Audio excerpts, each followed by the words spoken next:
Bem-vindos à nossa resenha, programa que a pauta é o entrevistado aqui no nosso futebol, onde a gente dá o tapete vermelho, a gente abre a porta da sala e traz sempre um convidado especialíssimo do meio do futebol, né? Normalmente jogador, dirigente, mas hoje a gente está com uma pessoa muito especial nesse começo de caminhada do nosso futebol e que já deu voz, já deu emoção em momentos marcantes que o futebol trouxe em 2023 e em 2024. E é muito bacana ter esse convidado nesse mês, que é um mês muito representativo no Brasil, que é o mês que tem o Dia da Consciência Negra. E a gente está indo para o nosso quarto Nossa Resenha em novembro. Passaram por aqui o Ailton Kugelblitz, Ailton Queixada, Ailton Werder Bremen, o Igor Magalhães, técnico do CSA, Reinaldo, ex-centroavante, técnico do Maricá, que trouxe o Maricá para a primeira divisão do futebol carioca. E hoje a gente tem aqui Luiz Alano, esse cara sensacional, esse cara que eu curto muito chamar de amigo e que tem muito para falar da carreira dele e dessa interseção de emoção que ele já viveu aqui no nosso futebol. Compondo a bancada, Arlen Thiago, do perfil Futebol Paraense, porque a história do Alano, o Alano que é catarinense e muita gente acha que é gaúcho, foi parar em Belém. Né? O Alano é a voz dos acessos de Remo e Paysandu. Então, Thiago, obrigado por você estar aqui conosco, de compor aqui a bancada nesse dia especial aqui pra gente. E, Alano, espero que você esteja à vontade aí hoje como entrevistado e que a gente consiga saber de você, né? Como é que foi esse último ano e meio, esses últimos 2 anos dentro de uma carreira tão grande, tão bonita que você tem, Alano. Tudo bem com você, cara? Tudo bem, Rolim, parceiro, amigo. Arlen Thiago, aquele abraço para você representando, né, esse povo tão carinhoso, tão apaixonado por futebol que a gente curte tanto, gosta tanto e vai ficar acompanhando sempre, né? A relação é para sempre.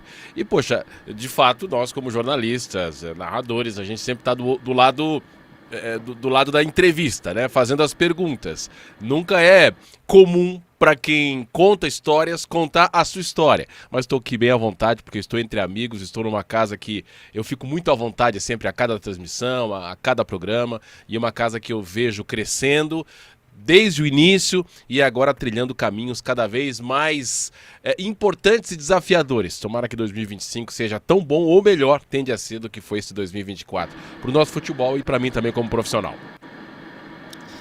Maravilha, Alano. Vamos começar aqui falando de Série C, depois a gente vai passando pela carreira do Alano. Aproveitar o Arlen Thiago conosco aqui. Arlen, de novo, prazer enorme ter você aqui com a gente. E como é que é o Alano aí em Belém? O pessoal fala dele, as duas torcidas falam dele. Como é que é ter a voz do Alano embalando o acesso aí de Paysandu e de Remo? Olha só, primeiramente, boa tarde, né? Imensa satisfação poder falar com vocês, né? Alano, Felipe, né? Aqui a equipe do nosso futebol. E assim, pra gente ter aí a voz do Alano no decorrer desse ano de 2024, né? Nos jogos do Clube do Remo, né? Foi bastante marcante, né? Porque a gente sabe que o torcedor paraense ele é bastante apaixonado, ele ama o futebol. E Remo e Paysandu ficam as duas torcidas assistindo aos jogos das equipes quando estão jogando fora, né, principalmente fora. E assim, tanto um para poder zoar o outro quando perde, né, e a torcida do Clube do Remo, né, que estava jogando a Série C, para poder comemorar. Então é muito importante a emoção que o Alano ele trouxe para as narrações, né, para os jogos, muitos jogos, assim a gente pode dizer que foram algumas partidas atípicas, né, situações externas aconteceram que marcaram aí o Alano para a torcida paraense no Fenômeno Azul e ano passado com a torcida aí do Paysandu. Por falar em fenômeno atípico, Alano, esse ano você narrou um jogo que você não viu. Como é que é pro narrador? Você pede para botar talento, para você botar emoção. E quando você não consegue ver o talento? A gente reza. Olha só, a minha carreira ela tem causos e mais causos, né? Eu, como você falou, eu sou catarinense, trabalhei muito tempo em Santa Catarina, trabalhei no Rio Grande do Sul, Paraná, São Paulo, mas varou o Brasil, né? Eu estive já em Belém, por exemplo, Arlen, já algumas vezes, principalmente em transmissões de rádio, da época que eu trabalhei em Santa Catarina e no Rio Grande do Sul, nos duelos de Série A, Avaí, Figueirense contra Paysandu, contra Remo, depois Inter e Grêmio em jogos também, especialmente contra o Paysandu e jogos de Copa do Brasil. Estive inúmeras vezes, né? Conheço a cidade, gosto muito, curto muito. E esse jogo que você cita, Rolim, foi um jogo, né, em Caxias do Sul, que eu morei em Caxias do Sul. E eu já tinha feito um jogo de rádio em Caxias do Sul, bem novinho, sendo o narrador mais novo praticamente da cidade e não sendo local. Então lá em rádio era o seguinte: quando tem esses fenômenos de neblina, e acontece todo ano, então eles já têm as suas manhas, né? Os seus conhecimentos a respeito do que fazer numa situação como essa. Na minha época, eu estou falando de 2002, faz tempo, trabalhei em Caxias do Sul em 2002, e teve um jogo, se não me engano, foi Juventude, foi esse, Juventude Internacional, valendo pela Série A do Campeonato Brasileiro, e naquele dia estava igual Caxias e Remo, agora esse ano de 2024 na Série C. O que eles fazem? Esse jogo era no estádio do Juventude, que é bem mais baixo do que o Centenário. O estádio Centenário do Caxias é alto, a cabine de transmissão fica muito distante do campo. Então fica bem pior do que é o estádio Alfredo Jaconi do Juventude, que está na Série A esse ano. Então, ou os narradores, eles deixam os repórteres relatarem, aí um repórter está de um lado, outro repórter está do outro, eles ficam relatando porque tem a visão da beira do campo, fica melhor, né? Ou o narrador sai da cabine com o microfone sem fio, tenta chegar mais perto, vai para a arquibancada, mas nesse tipo de jogo, Juventude Inter, por exemplo, é impossível, porque tem muita gente e tal. Então, aconteceu, enquanto a gente está vendo a imagem desse ano, né, do jogo que eu não vi, do gol que ninguém viu, que a gente teve um episódio... a câmera de baixo falando, que é o que você diz, né? Exatamente, exatamente. E o técnico aparece ali, eu acho que é da comissão técnica, né? Fica bem na frente. Exatamente. Então, nesse ano de 2002, num jogo que estava igual a esse, eu metido, jovem, ali com 20 e pouquinhos anos ainda, não, eu não vou dar pro repórter não, eu vou narrar. Porque eu também estava ali naquela luta de querer, enfim, aparecer, me destacar, mostrar que eu sei. E a minha técnica era o seguinte: o lateral direito, eu tô na cabine, o lateral direito do time que tá atacando pra direita, se ele tá avançando, o time dele tá atacando. Se ele tá correndo pra trás, né, fazendo o balanço defensivo, o time adversário está atacando. E vice-versa. E o resto era só adivinhação.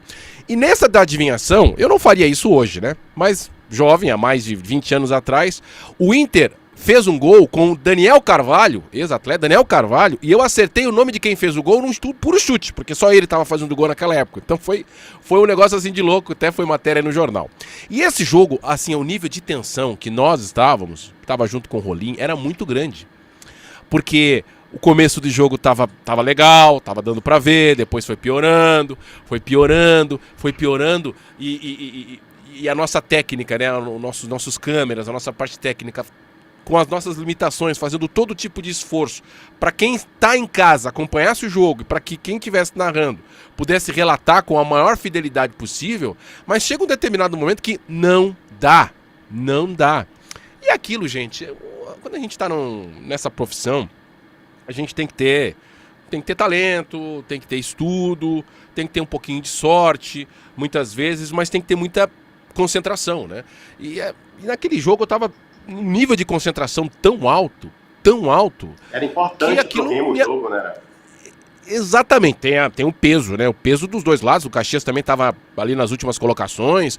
O Remo remando, vindo de uma má fase, tentando começar a engrenar no campeonato. E eu acredito que eu usei essas palavras, que poderia ser um jogo divisor de águas. Poderia ser um jogo divisor de águas, e foi. Eu coloco na campanha do Remo aquela vitória fora de casa, debaixo de mau tempo, né? Literalmente. Então esse jogo eu usei palavras como, nesse gol que a gente mostrou aí, que eu não vi, ninguém viu, mas o gol foi do Remo. E foi assim, não sei se foi sorte, porque o camarada, o quarto árbitro, não sei se era o representante que apareceu ali na frente da câmera, dificultou ainda mais uma visão que era horrível. E depois eu vi o camarada do Remo ali, eu acho que era o Ronald, né, que fez o gol, comemorando. E aí foi gol. E poderia não ter sido gol, ele poderia estar reclamando de alguma coisa, enfim. Mas então foi um pouquinho de sorte, um pouco da experiência de que eu vivia mais de 20 anos atrás, de narrar jogo em neblina. Mas de fato, foi muito mais difícil esse ano, porque não estava no estádio, né? Ao contrário dessa história que eu contei em 2002, eu estava no estádio. E a visão do estádio, você tem um sentimento da torcida, porque o torcedor que fica ali na beiradinha, ele vai falando, ele vai gritando, e por mais que você não enxergue, você está sentindo que alguma coisa está acontecendo. Agora, eu aqui, do estúdio, com o monitor, com uma neblina, com uma névoa na sua frente, é muito mais difícil. Mas deu tudo certo, né? Deu tudo certo. Eu narrei o gol, que eu não vi, mas aconteceu. A gente tem essa imagem com áudio. Vídeo, quer dizer, vídeo nem tanto, né? Mas a gente tem com áudio. Vamos rodar com áudio. Yuri Ferraz. Emoções da Série C do Campeonato Brasileiro. Olha o Zé Carlos. Meu Deus. Foi gol. Gol!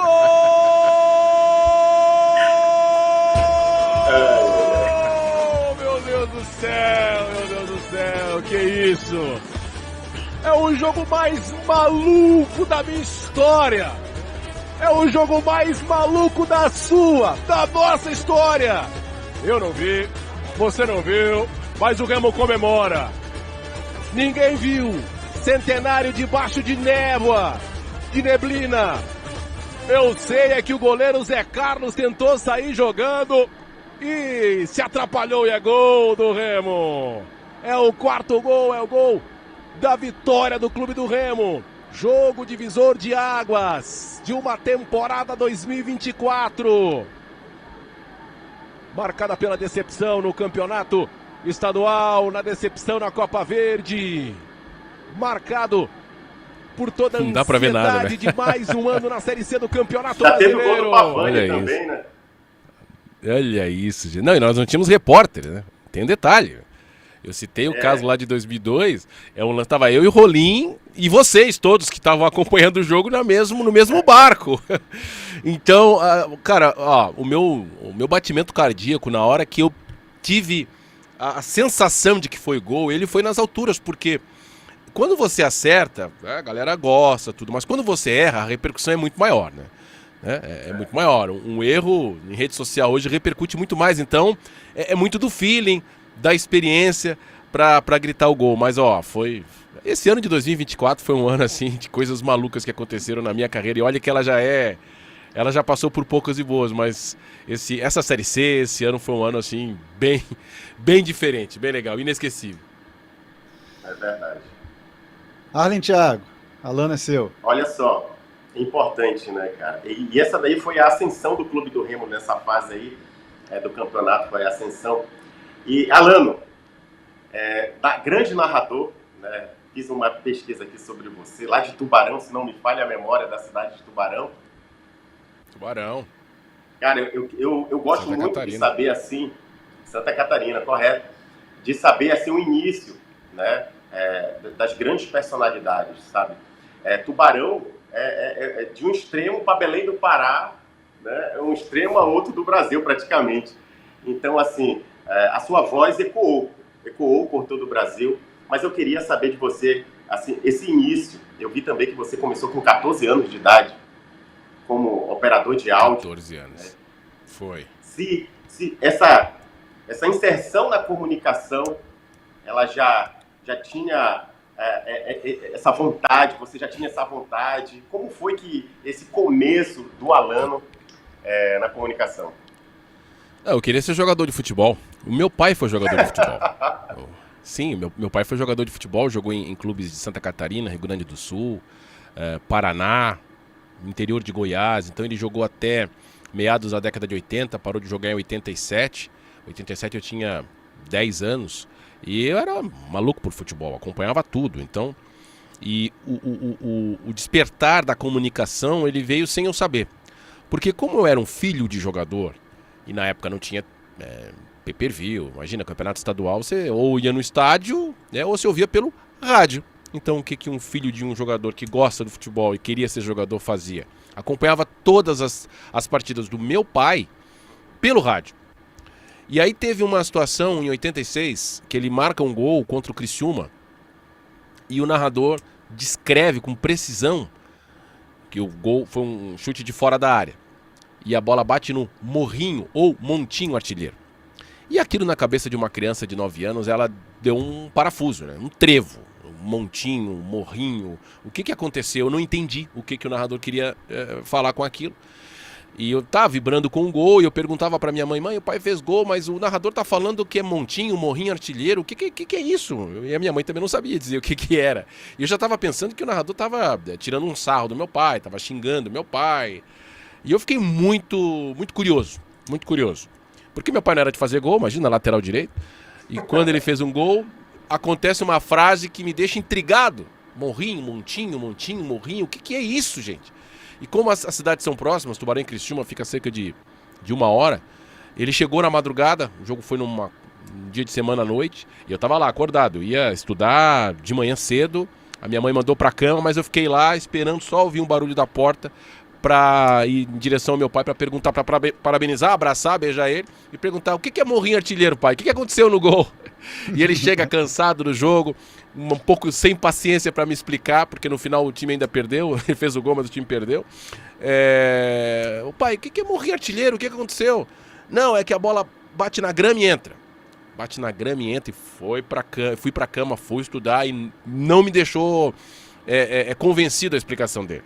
Ele estava cansado, foi pra cama, só deu essa frase. E eu fui, dormi, fui pra aula no dia seguinte. Fiquei perguntando pros amigos do colégio o que é morrinho artilheiro. Alguém sabe o que é morrinho artilheiro? Tal, ninguém sabia.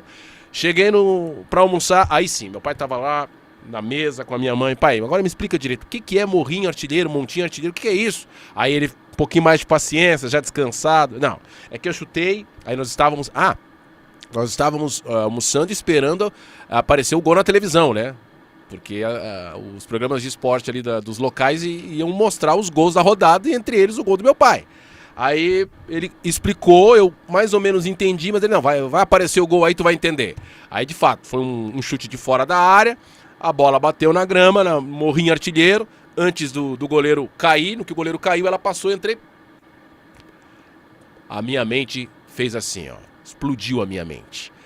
A partir daquele dia, a minha paixão pelo jogo, pelo futebol, de jogar, de ver o meu pai jogar, de ir nas quadrinhas de jogo, de participar de escolinha, e eu era gandula também, eu era gandula nessa época, despertou para também acompanhar as transmissões de rádio na comunicação.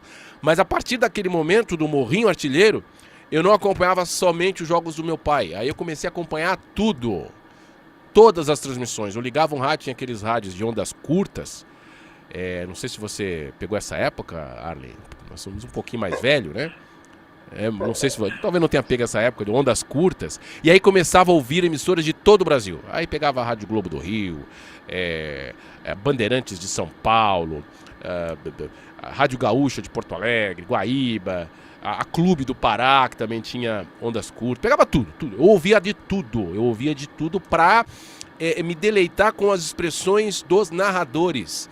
Mas não era algo que, eu quero ser um narrador. Não, é porque como a parada do morrinho artilheiro me despertou, eu falei, eu quero aprender mais frases, enfim, gostava. Ao invés de ouvir música, eu ficava ouvindo transmissão de rádio. E aquilo foi um início, assim, sem eu saber, porque depois o futebol não me quis, né? E eu comecei a trabalhar com 14 anos. Eu não era tão bom assim. com 14 anos numa época, Rolim, Thiago e amigos, que era comum uma criança de 14 anos ter carteira assinada. Hoje é um menor aprendiz. E aí eu tinha um primo que era locutor de rádio, que ele, através da minha tia, mãe dele, conseguiu uma vaga numa emissora de rádio local, que é a Rádio Tubá, de Tubarão, que existe até hoje, para ser operador de áudio, para ser sonoplasta. Foi daí que tudo começou. Então, a partir do momento que eu comecei a trabalhar com 14 anos e não conseguia mais, seguia estudando, trabalhando, eu não conseguia mais ter tempo para jogar, porque o meu pai, ele não queria que eu jogasse, né? Meu pai foi um jogador de time pequeno, que não ganhou dinheiro no futebol, muito pelo contrário, os times não pagavam, nós tínhamos até uma certa dificuldade, nunca faltou nada, mas não era uma vida nem sequer de classe média, né? Era uma vida difícil, né? Minha mãe trabalhava também, meu pai jogou a vida inteira dele, mas nunca ganhou nada com futebol. Então ele não queria que o filho dele sofresse o que ele sofreu. Só que no entendimento dele, ele falava isso, só que no entendimento de uma criança eu fiquei muito revoltado. Eu fiquei revoltado, fiquei chateado, eu não entendi. E depois, claro, com um pouco mais de maturidade, eu entendi que nada mais era do que ele não queria que eu sofresse, né? E eu comecei a trabalhar. E aí, quando eu entrei na emissora de rádio, todo mundo me conhecia lá do esporte da rádio, porque eu era o filho do Adãozinho, meu pai Adãozinho, que vivia nos treinos, que nos jogos em casa era gandula. Então todo mundo me conhecia. Então a proximidade com o pessoal do esporte foi muito grande. No ano seguinte, com 15 anos, eu comecei a fazer plantão esportivo. Com 15 anos eu já tinha uma voz mais grave. E aí teve um jogo da seleção brasileira em Curitiba. A rádio que eu trabalhava foi, e eu era operador de áudio. E assim como hoje, né, o pessoal das rádios tem aquela dificuldade para pagar as contas. Eles estavam vendendo comercial durante o dia para o narrador ler à noite. E eu passei esses comerciais pela linha de serviço, né, para eles que estavam em Curitiba. E aí eles falaram assim: pô, Alano, você tem uma voz boa, hein? Chega mais cedo amanhã para apresentar o programa comigo. Foi assim que tudo começou. Cara, que parceiro. Chega amanhã mais cedo. Mais cedo. Isso é um pacto, mas eu né? tenho aula. 15 anos. 15 anos. 15 anos eu comecei a apresentar programa de esportes ao lado de um locutor mais velho. E daí para plantão foi um rapidinho, para repórter foi rapidinho e para narrador depois também foi tudo muito ao natural. Alano, você conseguiu ver o seu pai jogando. Hoje você tem um filho que está em categoria de base. Eu vou te falar que esse ano foi isso aqui, para você talvez narrar um jogo do seu filho, porque começou a quebrar todo mundo na lateral esquerda do Náutico.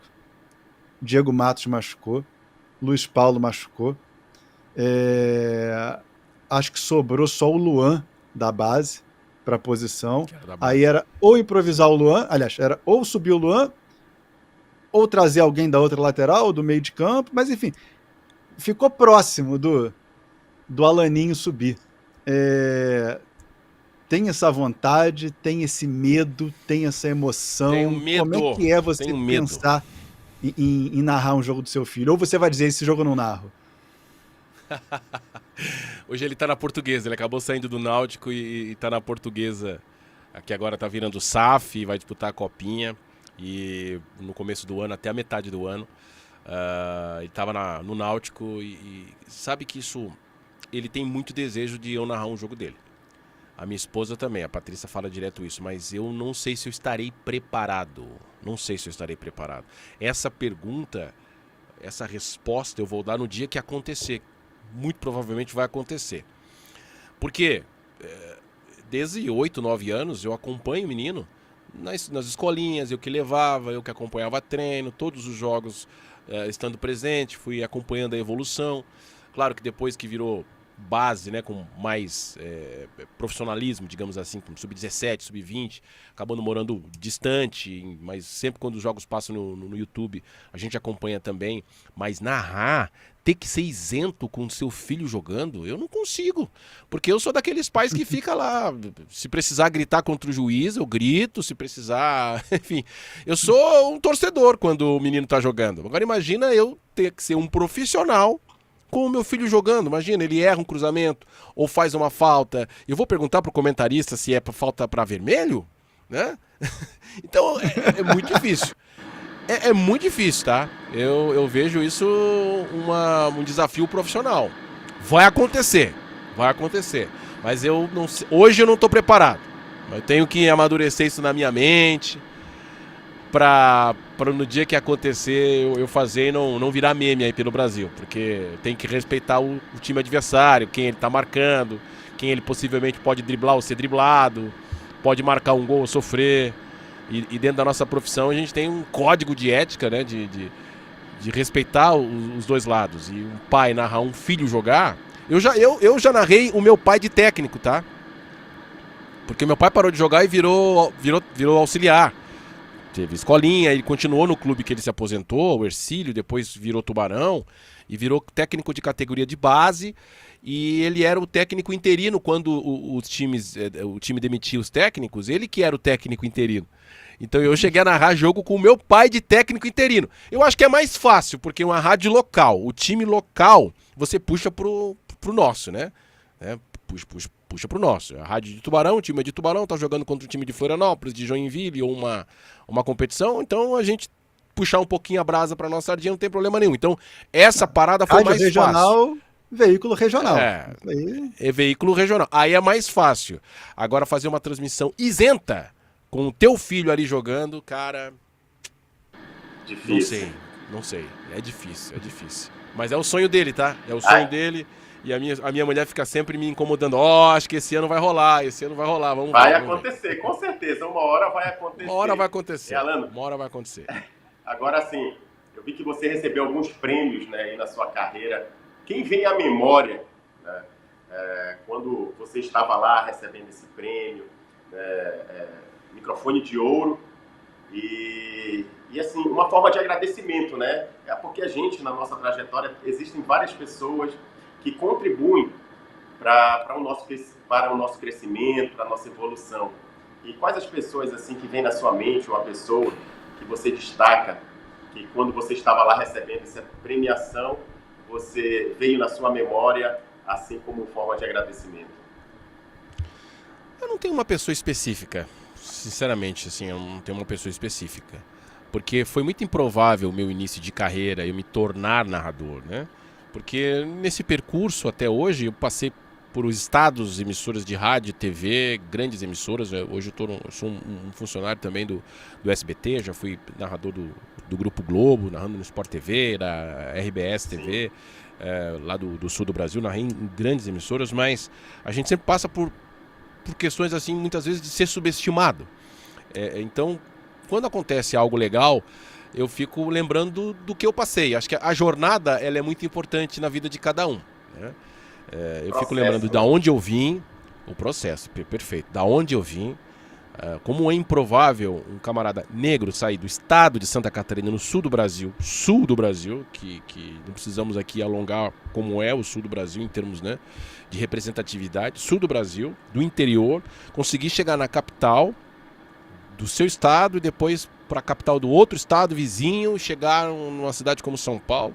Então, quando acontecem situações legais, como aconteceram esse ano e nos últimos anos, eu fico lembrando não de uma pessoa, mas do processo e valorizar onde eu comecei, né? De quão improvável era sair da cidade e dando exemplos para pessoas que, como eu,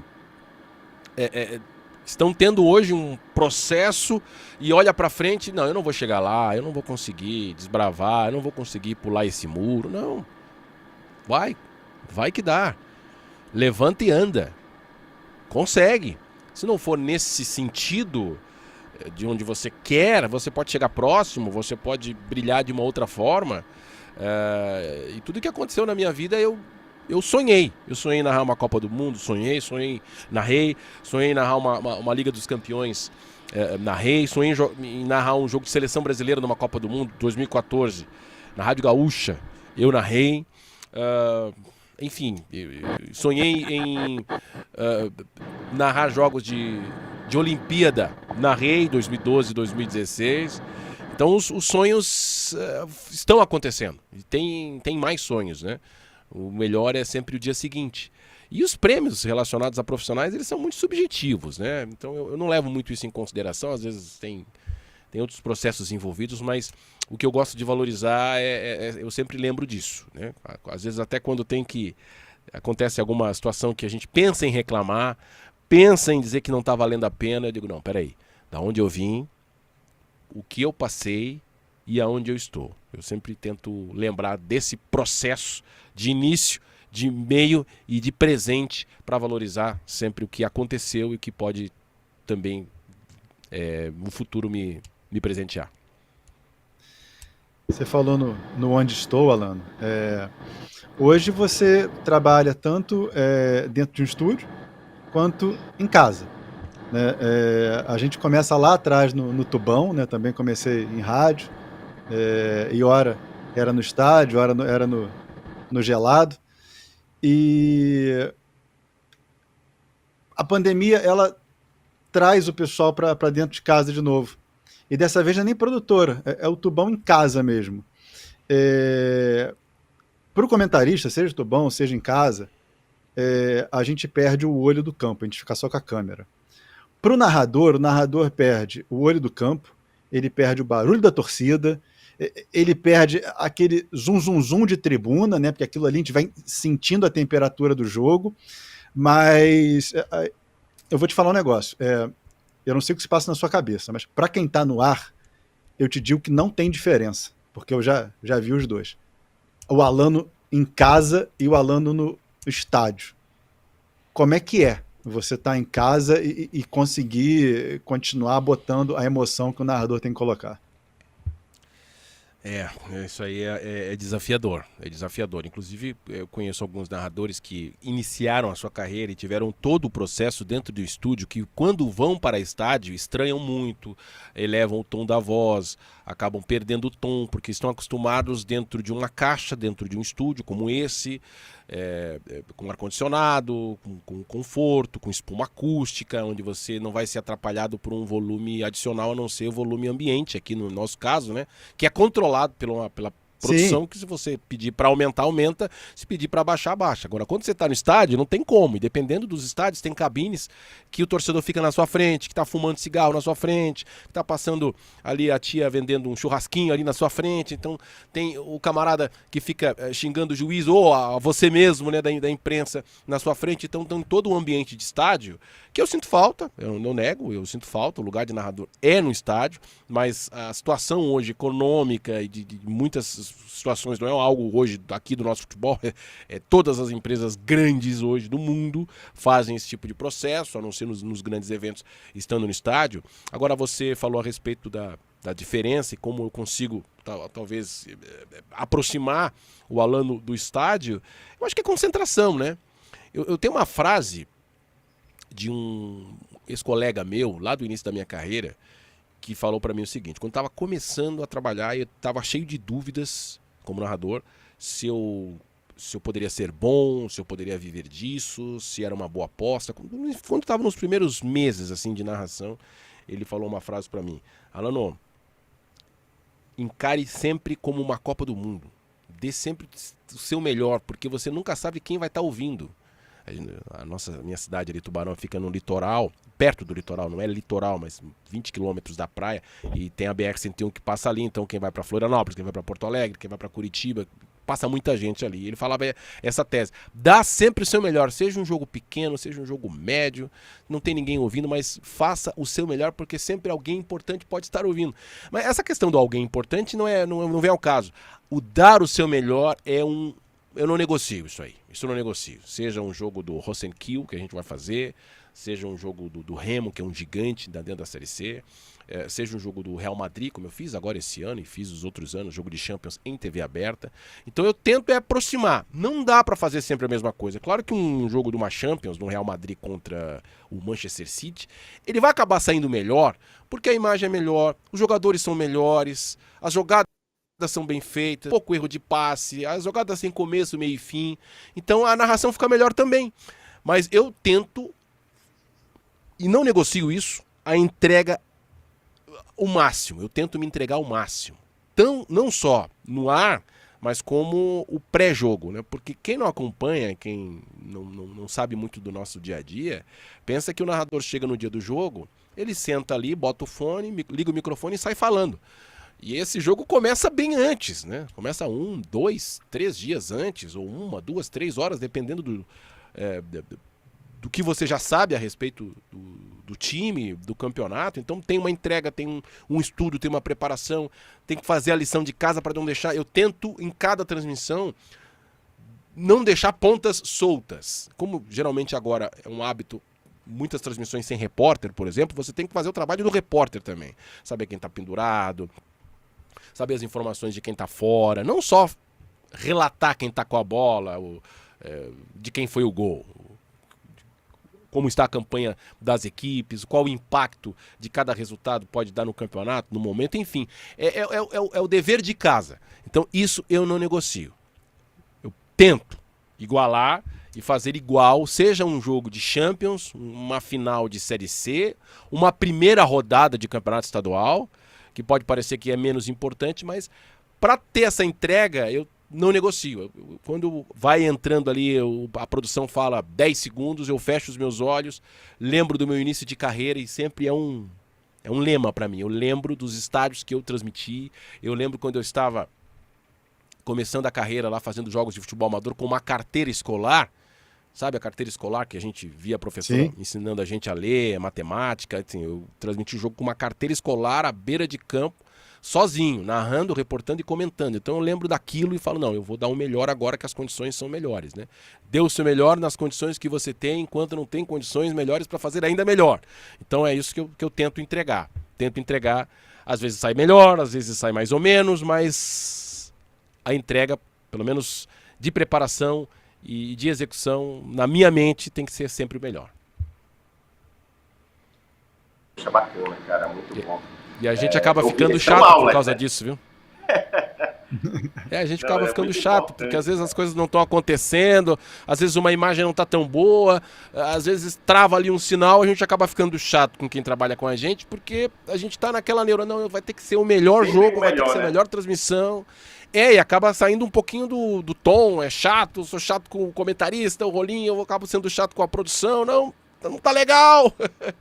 Mas é isso, no fim é essa rotina que quando entra, são 2 horinhas ali que a gente acaba se transformando. Então quando a gente fala, dá aqueles discursos pós-jogo, ou aqueles relatos de gol, é porque a gente acaba entrando num transe, assim, parece que sai do corpo, entra uma outra pessoa mais inteligente, acaba falando palavras que você fica pensando, poxa vida, como é que eu falei isso? Da onde eu tirei isso? Mas é dentro desse pré-jogo, esse estudo que a gente tem, que quando as coisas saem legal, a gente fica satisfeito também. Show de bola. Agora, Alano, você vendo assim a torcida do Clube do Remo, né? A gente sabe que o torcedor brasileiro, ele é apaixonado, né? E assim, o torcedor paraense também, ele se entrega muito, né? Ele acompanha o seu time. Por exemplo, aqui na página do Futebol Paraense, cara, qualquer postagem relacionada tanto a Remo quanto o Paysandu, o negócio pega uma proporção muito boa, um engajamento, porque aqui o povo, né, o torcedor, ele gosta bastante, né?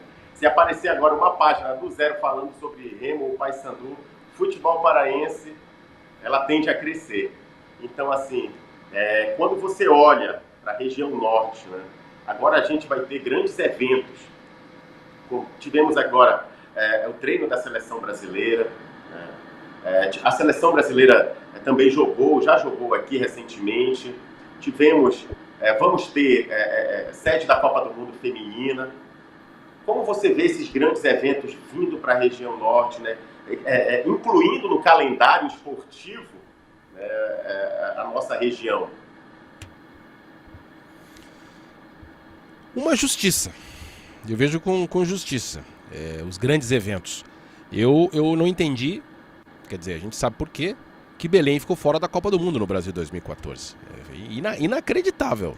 Inacreditável Belém ter ficado de fora da Copa do Mundo de 2014 no Brasil. Hoje tem um estádio padrão FIFA, né, depois da reforma, que é o Mangueirão. E a torcida que paga né? Quando eu falo paga, é a audiência que você fala, o engajamento, são os estádios cheios, automaticamente os patrocinadores são bem valorizados, de quem patrocina Remo, patrocina Paysandu, patrocina o Campeonato Paraense, porque o torcedor ele compra, é um torcedor apaixonado, e não é um torcedor modinha, não é um torcedor que está ali esperando uma SAF chegar. Se a SAF chegar, beleza, se a SAF não chegar, eu vou continuar torcendo pro time. Se meu time está na Copa Verde, está na Série D, eu vou continuar indo. É claro que automaticamente é um torcedor que cobra, né? É um torcedor que está junto, um torcedor que vai cobrar um treinador, vai cobrar um jogador, vai cobrar a imprensa para falar bem, né? Também, e quando fala mal, esse mesmo engajamento que é positivo pode virar também negativo. Tudo isso proporção de quê? De time grande, de time que tem camisa, de time que não nasceu ontem, time que tem história. E isso o futebol paraense tem, o futebol do norte tem, especialmente o futebol paraense, evidentemente, de sobra. Então, você cede de Copa Feminina, de Copa do Mundo Feminina, já ter recebido agora recentemente a seleção brasileira em jogo, né, ainda na era Fernando Diniz, e agora em treino para esse jogo na Venezuela, nada mais do que uma justiça. Porque muito fica centralizado no eixo Rio-São Paulo. O futebol do Nordeste é fortíssimo, os torcedores nordestinos são maravilhosos. Os torcedores do Norte, especialmente os torcedores de Belém, torcedores do estado do Pará, são incríveis. E o Brasil é desse tamanho. O Brasil não é do tamanho da região sul e sudeste. O Brasil é o Brasil Norte, é o Brasil Sudeste, é o Brasil Centro-Oeste também, Centro-Oeste. É o Brasil de todas as regiões. Nada mais justo do que o Norte do Brasil receber esses grandes eventos. Nada mais justo. Alano, já que você falou do Norte, e a gente tem aí o Arlen que traz esse termômetro para a gente, né, do quanto que o Alano, do quanto que o nosso futebol entrou em Belém e também em Manaus, né, porque a gente está falando aqui de Remo e Paysandu, mas o Amazonas também subiu com sua voz. Aliás, os aurinegros, né, o Amazonas, campeão. o Volta Redonda, e aí para seguir, né, a turma tem que subir o São Bernardo esse ano. A gente tem, Alano, o áudio dos acessos de Paysandu e Remo para você relembrar aqui com a gente. Vamos lá. Paysandu primeiro, ordem cronológica de acesso. Avança com Sanches Costa, dominando a jogada mais à frente com o Caio Vitor. A inversão de bola pela esquerda, Sanches Costa, marcação do Anilson. Todo o time do Volta Redonda aguardando esse cruzamento, que pode ser o último. Pode ser o último, vai acabar. Acabou! O Paysandu conseguiu! O Paysandu está na Série B do Campeonato Brasileiro. Um feito que enche de orgulho o coração de seus torcedores apaixonados. Após anos de luta incansável, uma série de decepções, finalmente conquistou o acesso. A jornada foi repleta de obstáculos, mas a perseverança dos bicolores nunca vacilou. O acesso à Série B não é uma conquista esportiva, é uma paixão, é um sonho.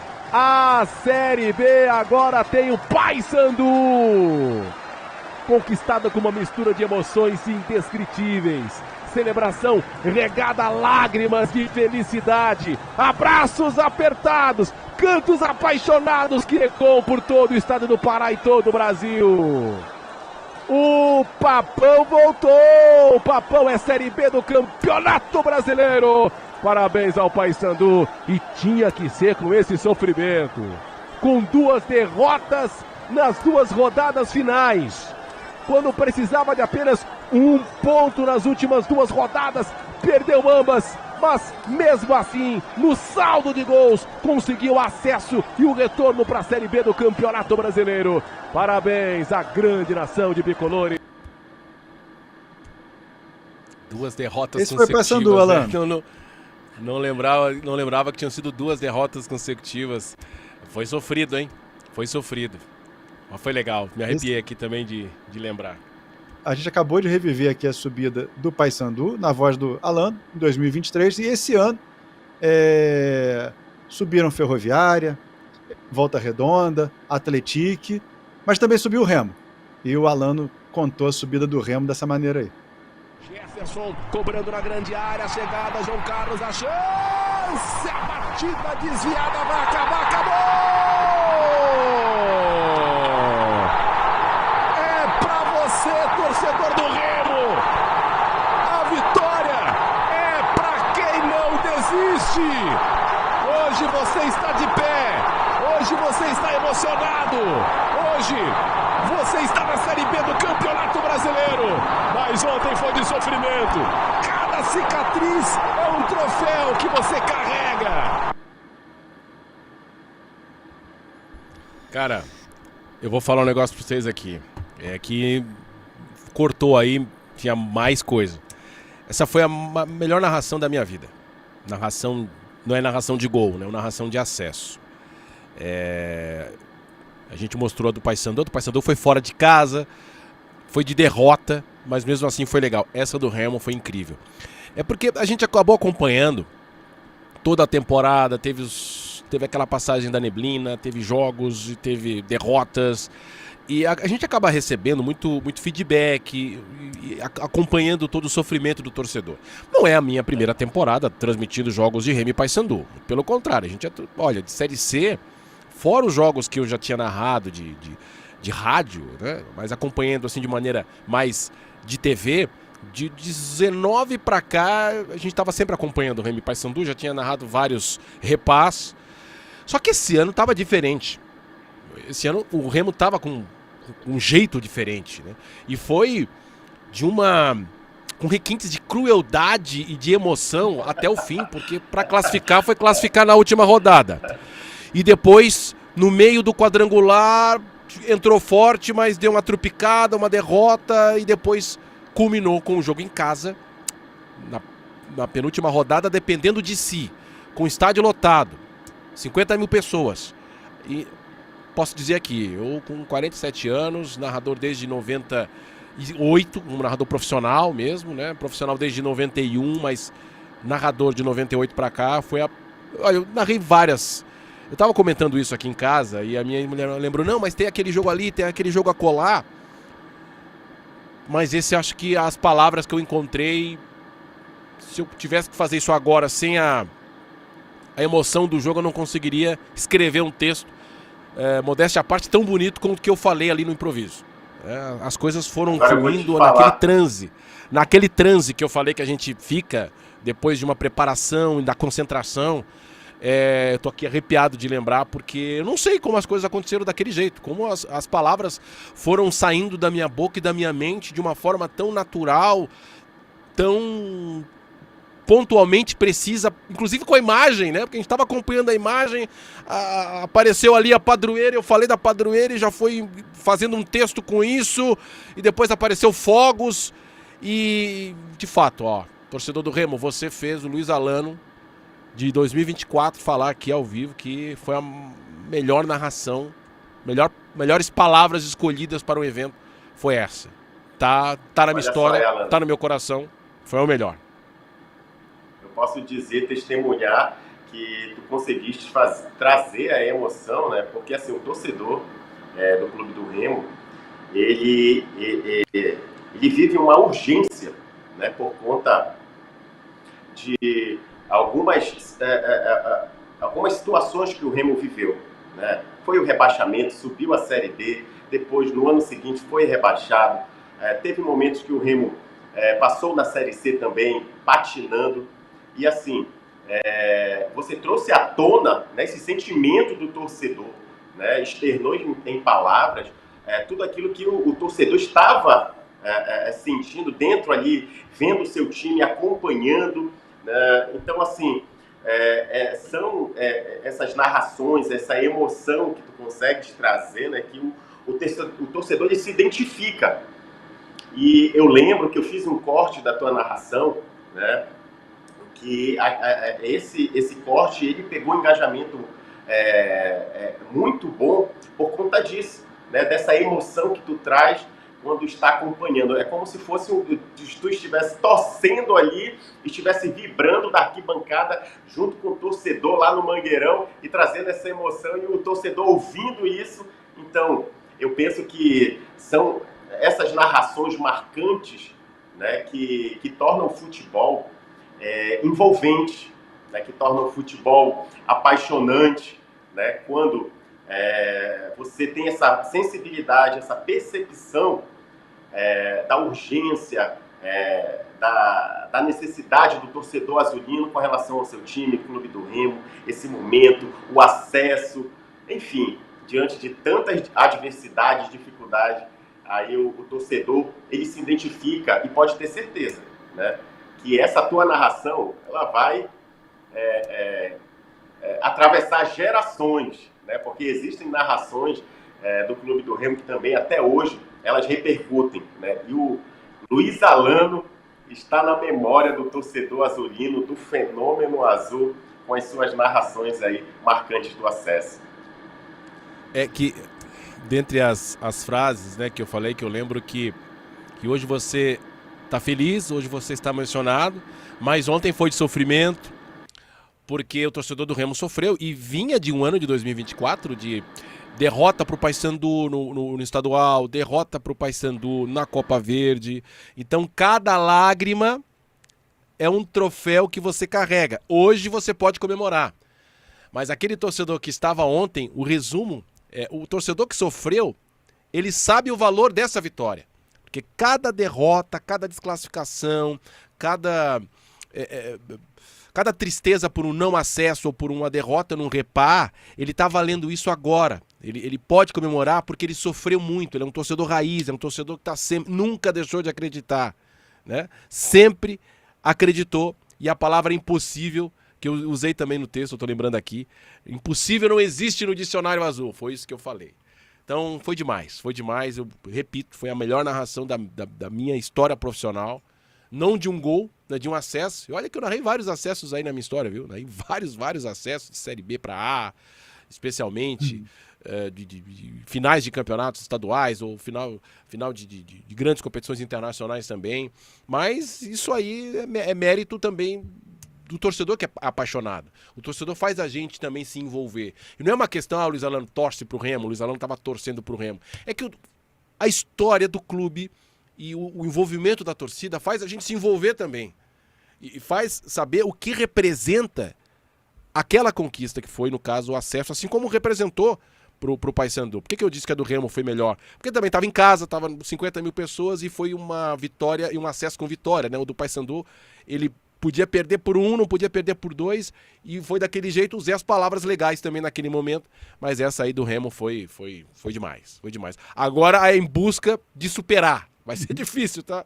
É em busca de superar. Aqui, eu não sei em outros estados, mas aqui a gente tem a cultura, né, de colocar as narrações, né, coloca no CD, no CD Play e coloca no carro para ficar ouvindo. O torcedor, ele tem esse costume aqui no estado do Pará, não sei se aí na sua região, se vocês têm essa cultura também. E ficar ouvindo as narrações por horas e fica repetindo.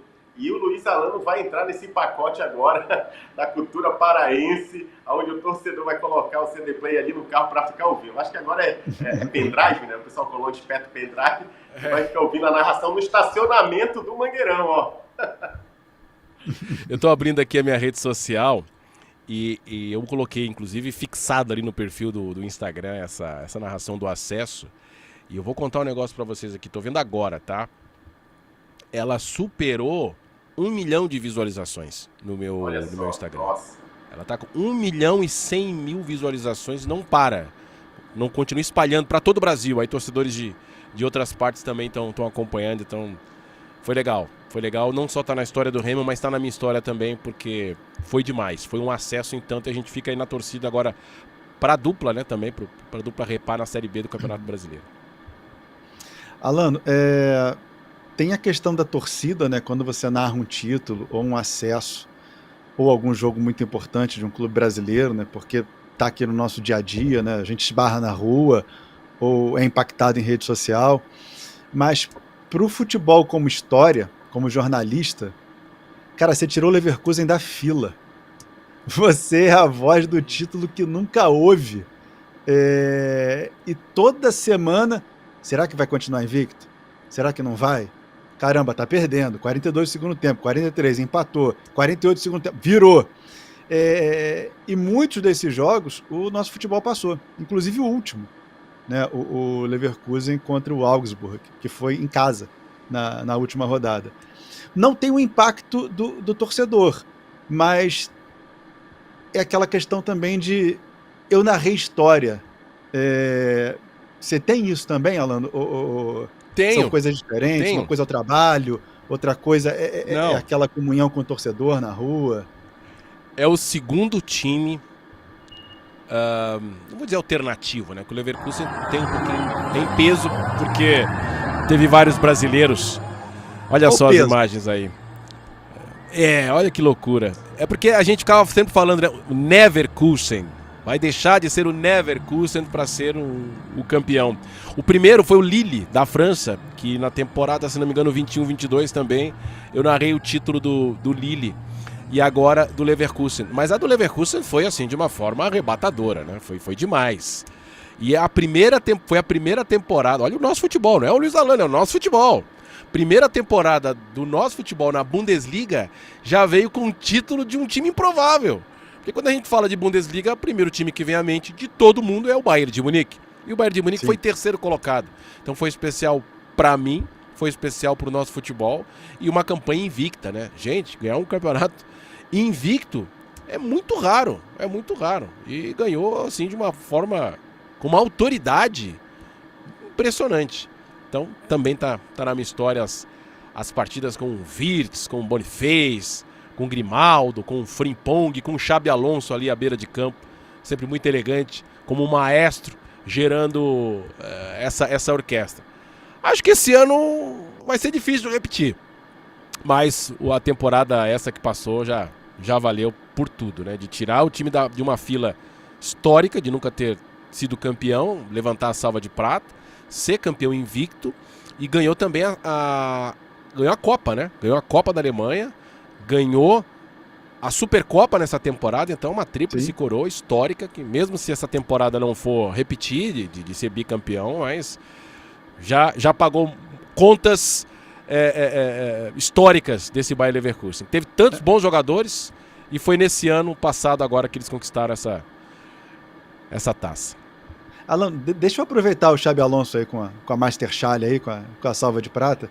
E depois eu passo aqui também pro Arlen Thiago, porque a gente está se encaminhando aqui pro desfecho da nossa resenha. Tá faltando o Xabi Alonso na seleção brasileira, a seleção brasileira é para técnico brasileiro. Hoje os nossos técnicos que a gente tem aqui no Brasil eles são menores que os nossos jogadores.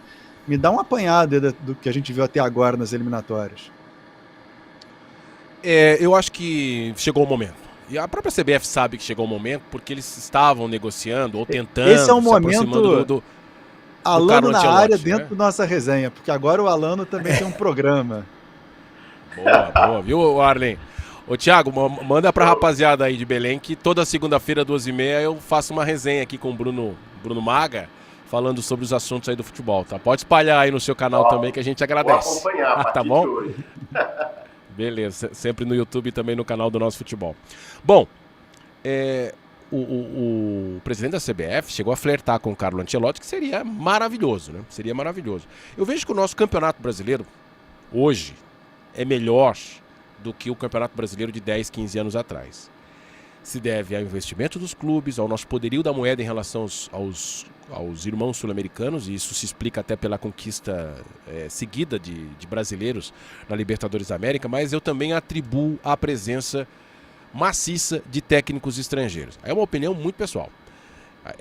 Desde, vamos lá, fazer um recorte de 19 para cá, que tem a nossa hegemonia, de 19 para cá só dá Brasil na Libertadores da América, de Jorge Jesus para cá, a contribuição de portugueses, argentinos, ela é muito grande. Ela elevou o nível. Hoje eu falo, minha opinião, que tá mais gostoso, tá mais legal de assistir o Campeonato Brasileiro de 2024, já do ano passado, retrasado para cá, do que o Brasileirão lá de 97, de 2001, 2002. Tá? Aí olha que nós tínhamos bons jogadores nessas competições, de um modo geral. em termos táticos, em termos de proposta de jogo. Hoje a gente vê um jogo vamos lá, um Flamengo em casa no Maracanã jogando contra um Fortaleza, que hoje brigando pelo título, inclusive, né? Já classificado para a Libertadores, com o Fortaleza indo para cima, indo para dentro. Um Cuiabá, que tinha um Petit português, tirou ponto do Flamengo, por exemplo. Então a gente tem essa presença dos estrangeiros, aí é uma opinião minha, ela elevou o nosso nível, nosso Campeonato Brasileiro, e os nossos técnicos, eles não acompanharam essa evolução. Quando eu falo de nossos técnicos, eu coloco num bolo. É claro que temos bons nomes, né? A gente vai pescar aqui, pescar acolá, mas na média, os estrangeiros são melhores. Os estrangeiros estão melhor. E isso eu acho que a seleção brasileira tem que acompanhar esse processo também. Como não houve não houve essa transformação dos nossos técnicos acompanhando esse padrão estrangeiro, a nossa seleção tem que tirar os preconceitos de lado. A gente ouve aí os campeões de tetra, os campeões do penta, os técnicos do passado, eles são totalmente contra, né? Essa questão do patriotismo. Nós somos 5 vezes campeão do mundo. Tá, e as outras 17, 18 que nós jogamos, também jogamos com técnico brasileiro, poxa. Então, hoje Portugal, que tem o maior número de técnicos estrangeiros nas grandes ligas, é treinado por um técnico espanhol, né? Impressionante. Por que não, hoje, o Brasil ser treinado por um técnico estrangeiro? Eu não vejo problema nenhum. Tá na hora. Acho que o processo está pedindo. Os nossos técnicos, eles estão deixando a desejar. E o Dorival, por mais tentativa que ele tenha feito de mudanças, uma questão tática, de uma pequena outra evolução, eu acredito que ele não está levando o melhor, não em termos de nomes, mas de entrega tática hoje para um futebol brasileiro. Eu sou do time que hoje nós precisamos de um técnico. E tem tempo, tá? É bom lembrar que a Argentina foi campeã do mundo. No processo das eliminatórias passadas, eles trocaram de técnico, também faltando ali cerca de 1 ano e meio, 2 anos para a Copa. Me corrija se eu estiver errado, Rolim. E o Scaloni, ele era auxiliar. Foi ficando e deu certo. Eu estou fazendo uma paralela com a Argentina, não pela questão estrangeiro, mas pela questão da troca que dá tempo. Porque para a Copa a gente vai classificar, né? Classificar 6, ainda vai o 7º para uma repescagem de 10, então não tem problema nenhum. Mas sou do time, sim, que nós precisávamos de uma mente Xabi Alonso, de uma mente Guardiola, de uma mente Jürgen Klopp, até Mourinho, que é de outro processo de futebol, mas nós precisamos de alguma coisa nova como técnico da seleção brasileira. Essa é a minha opinião. Eu concordo, viu, Rolim? Porque é isso que o Alano falou, porque a gente tem jogadores, né, de grandes times aí atuando bem lá fora, mas quando chega aí na seleção, a gente não consegue ver essa performance, né, dos atletas aí. A gente fica até frustrado. O que está acontecendo com a nossa seleção? Mas eu sigo essa linha de raciocínio do Alano, que tem que trazer, né, um treinador que está ali na mesma sintonia, digamos assim, desses atletas, desses jogadores. E seria a hora boa, porque esses técnicos estrangeiros, Rolim, eles preferem as grandes ligas, jogar Champions, jogar Premier League, do que jogar 4 anos de eliminatórias, que é enfadonha, ela é chata.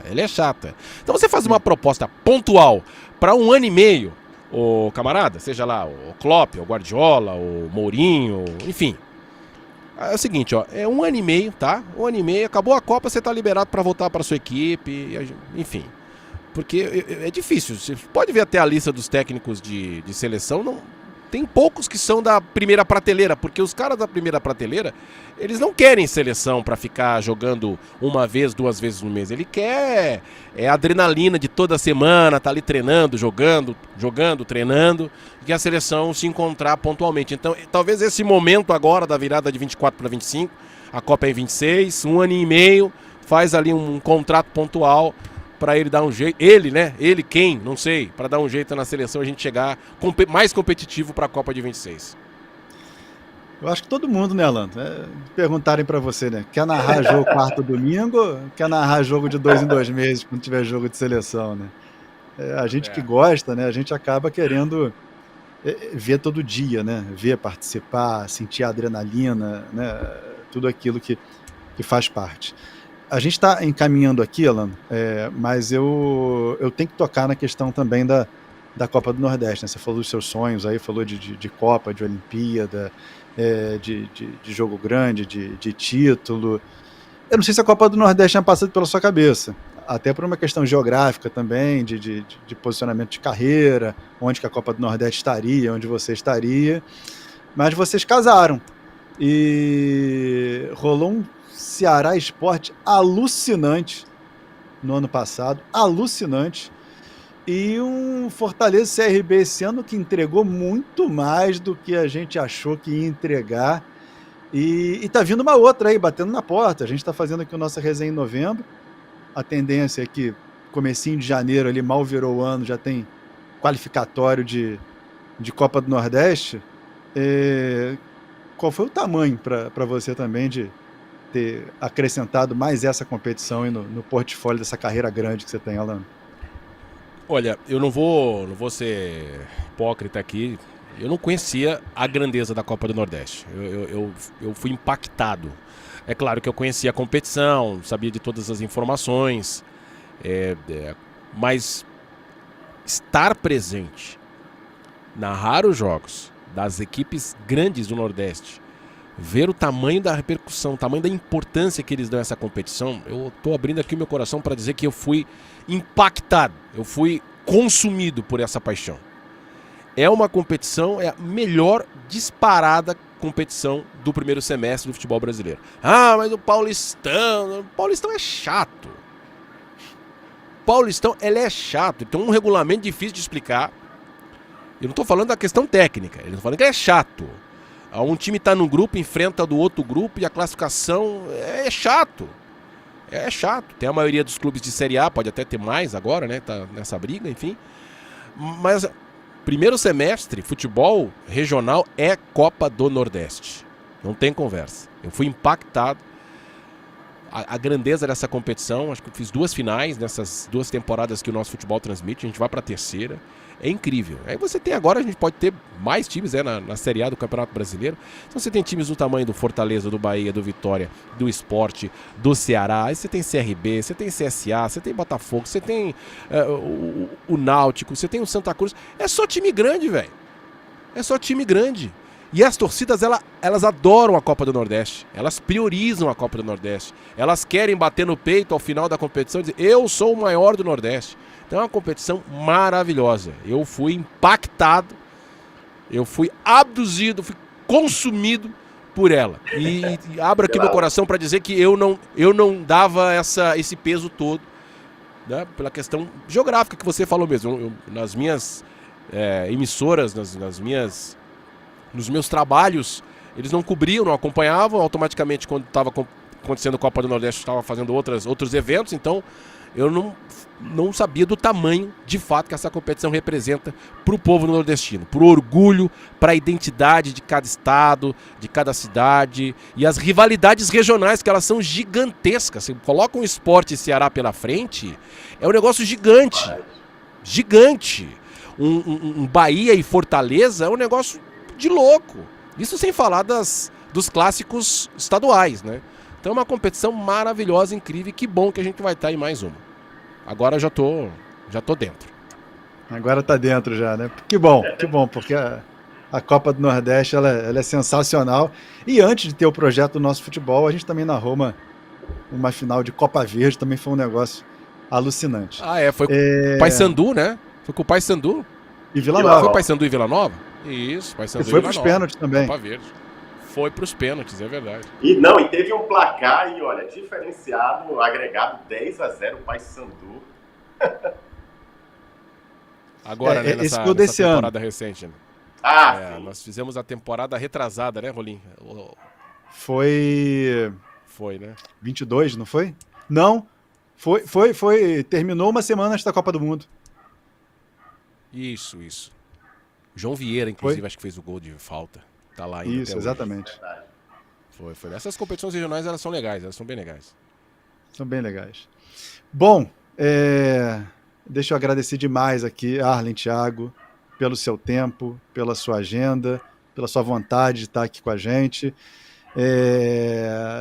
Transmita aí para a imprensa paraense que o nosso futebol, mesmo sem o Remo e o Paysandu na Série C, a gente vai continuar cobrindo a dupla de Belém, a dupla do norte do Brasil, a dupla do Brasil, né, um dos maiores clássicos do Brasil. E obrigado demais por você ter composto a bancada aqui comigo para que o pessoal de casa conhecesse um pouquinho mais do Alano, Arlen.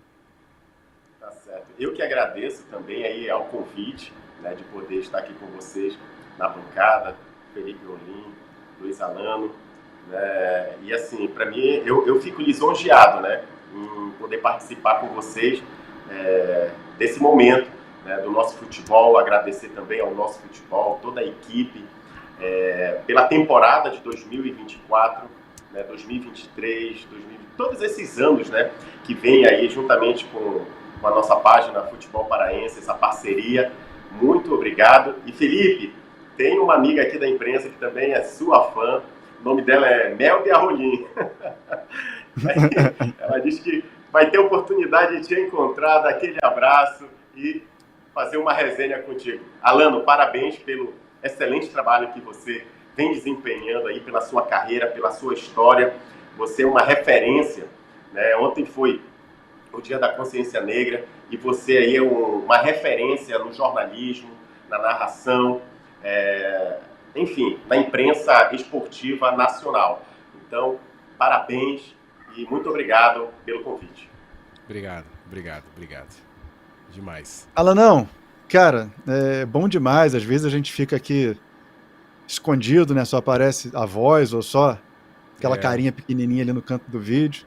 Então, acho que esse papo mais longo, sabe, para que as pessoas te conheçam mais, acho que faz aproximar, faz inspirar, né, para quem precisa, né, de representação, e você tá aí.